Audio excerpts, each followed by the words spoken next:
Kembali lagi di Cerita Cinta Channel. Jangan lupa like, comment, and subscribe ya. Terima kasih. Ferdinand sebenarnya sudah lelah karena ia pulang telat. Ia benar-benar tidak berniat menyentuh Mika, meskipun ada sedikit nalurinya yang selalu tergugah saat berdekatan dengan gadis yang beranjak dewasa tersebut. 17 tahun, menjadi usia yang sangat ranum-ranumnya. Ibarat buah, Mika sudah bisa dipetik, namun Ferdinand tidak sebejat itu. Tidak mungkin ia menyentuh Mikaela yang bahkan baru memiliki KTP. Dengan kuat, Ferdinand malam ini menepis rasa tertariknya pada Mika, tidak ingin goyah. Saat tubuh mereka seperti kue lapis menempel tanpa celah, Ferdinand pun menarik diri. Ia bergegas bangun, tapi tangan Mikaela malah memegang tangannya. Ferdinand menggeleng, seakan menjadi tanda bagi gadis tersebut untuk segera melepasnya sebelum sesuatu yang buruk terjadi pada gadis tersebut. "Om," panggil Mikaela dengan tatapan yang membuat Ferdinand tidak fokus.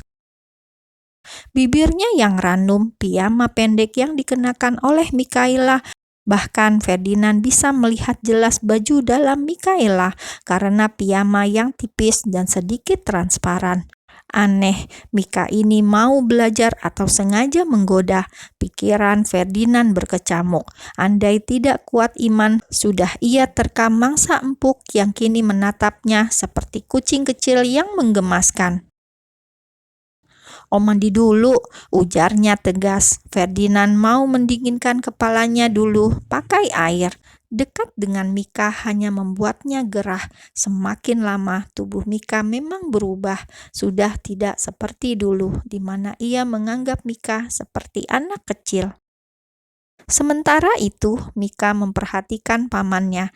Matanya tertuju pada jakun sang paman yang mulai naik turun. "Sepertinya ini berhasil. Reaksi Om sama seperti artikel yang aku baca di internet. Aku rasa Om Ferdinand terpengaruh."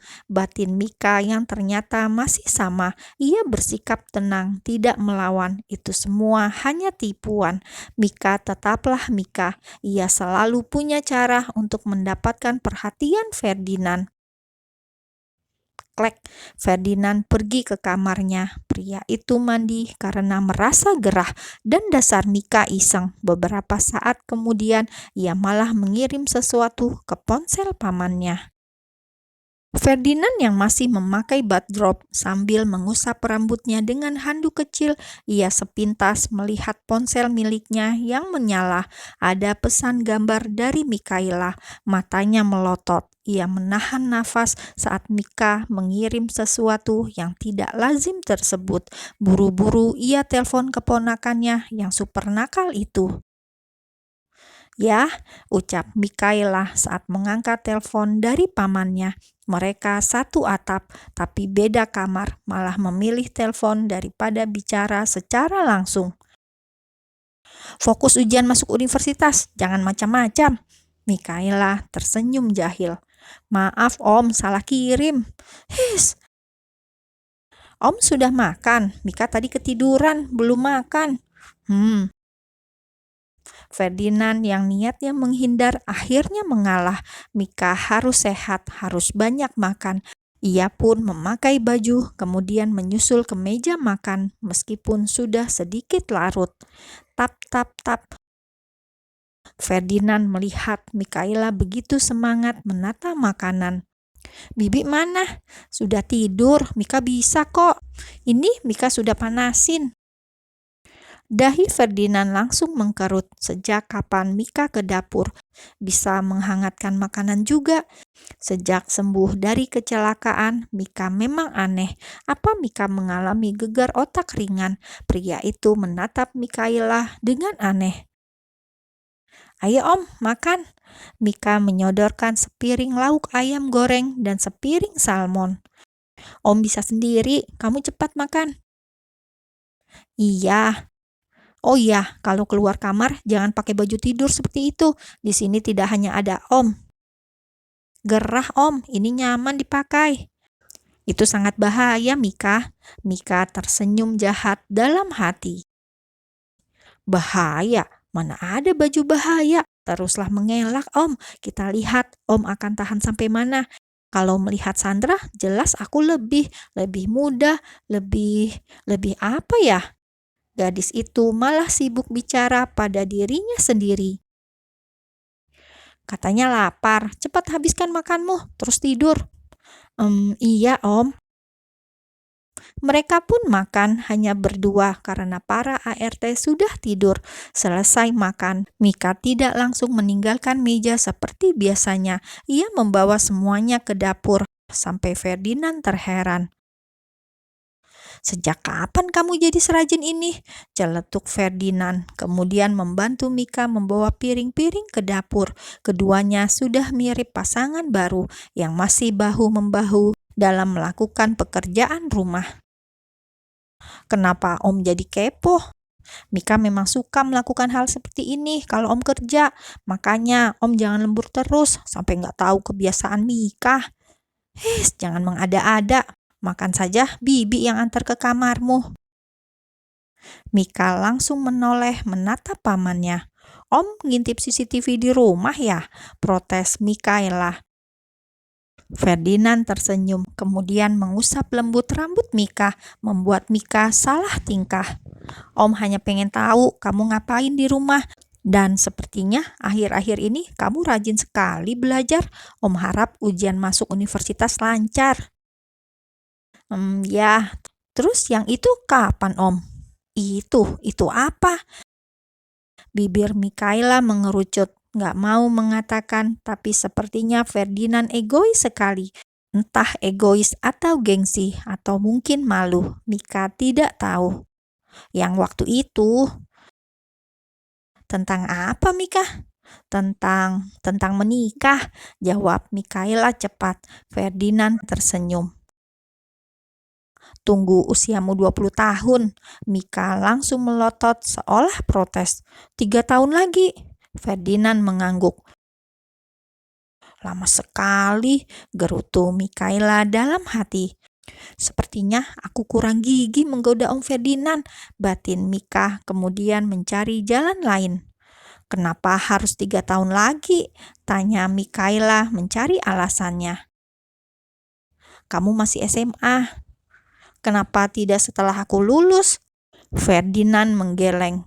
"Kamu masih terlalu kecil." Dia bilang aku terlalu kecil. "Oke, Om, aku kerjain biar tahu rasa." "Apanya yang terlalu kecil, Om?" tanya Mikaela yang kembali barbar. Mika mendekat dengan tatapan menggoda sembari membasahi bibirnya. "Jangan aneh-aneh, balik ke kamarmu," usir Ferdinand. Takut nggak kuat melihat Mika lama-lama, pria itu pun ke kamarnya. Saat akan menutup pintu, Mika malah berdiri dan mengganjal pintu dengan kakinya. "Apa yang kamu lakukan?" Ferdinand pun jongkok memeriksa kaki Mikaela. Takutnya terluka karena kena pintu, padahal sih tidak apa-apa. "Om, ini sakit tahu," Mika merajuk pura-pura. "Kenapa kamu lakuin itu? Om kan gak lihat tadi." "Makanya Om jangan jalan sambil melamun, sampai gak sadar ada Mika di belakang." "Lah, ngapain juga Mika jalan di belakang Om?"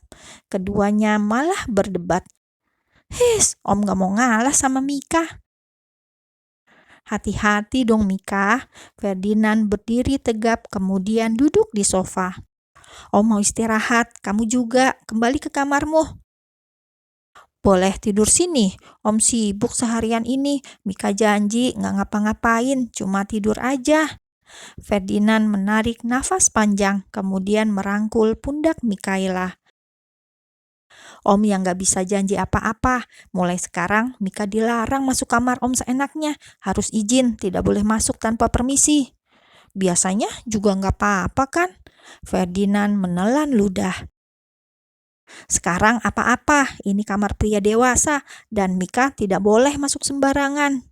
Buk, Mika malah melempar tubuhnya di tengah ranjang, kemudian merentangkan kedua tangannya. "Jangan khawatir Om, Mika percaya. Om Ferdinand tidak akan nyentuh Mika. Dinding pertahanan Om sangat kuat. Jadi tidak masalah aku tidur di sini, ucap Mikaela yakin. Pria itu mencebik, bangkit, kemudian berkacak pinggang. Ya sudah, kamu tidur sini. Om ke kamar tamu, kata Ferdinand. Loh, Om! Mika bergegas turun, kemudian buk, gadis itu memeluk pamannya dari belakang. Jangan membuat Om hilaf, desis Ferdinand. Aku kira Om tidak akan sanggup melakukan itu. Bertahun-tahun kita tinggal bersama. Om Ferdinand bahkan tidak pernah goyah. Mika, jangan miksa Om begini. Rasanya tidak enak kalau harus berakhir di kamar mandi, kata Ferdinand terus terang. Mika gadis yang cerdas. Ia paham betul apa maksud dari pamannya itu. Itu pasti seperti apa yang selama ini ia lihat di internet, pakai sabun atau pakai hand body. Aku pikir dalam kepala Om Ferdinand hanya isinya tentang pekerjaan, bisik Mika masih memeluk pamannya dari belakang. Ferdinand mencebik. Kamu pasti akan lari jika tahu apa saja yang ada dalam kepala Om, ungkap Ferdinand sedikit menakuti agar Mikaela merasa takut sedikit saja bila mereka berdekatan seperti saat ini. Diancam begitu, mana mungkin Mikaela takut. Gadis tersebut malah semakin tertantang. Jiwa muda yang berkibar, menggelora, penuh akan rasa ingin tahu, membuat adrenalin Mikaela semakin terpacu. Memang apa yang Om pikirkan sehingga Mika harus lari? Om bisa memakanmu, jawab Ferdinand sedikit bercanda, kemudian memutar tubuh. Jadi kembali ke kamarmu sekarang, tambah Ferdinand, kemudian mendorong Mikaela keluar dari sana. Mika mau tidur di kamar ini. Mika berbalik cepat, kemudian merebahkan tubuhnya lagi di atas ranjang. Kenapa lama sekali? Kenapa harus menunggu 3 tahun? Gumam Mikaela menatap langit-langit kamar pamannya. Nakal sekali anak ini. Ferdinand kemudian memilih keluar kamar, sedangkan Mika, gadis itu lebih suka tinggal di kamar sang paman.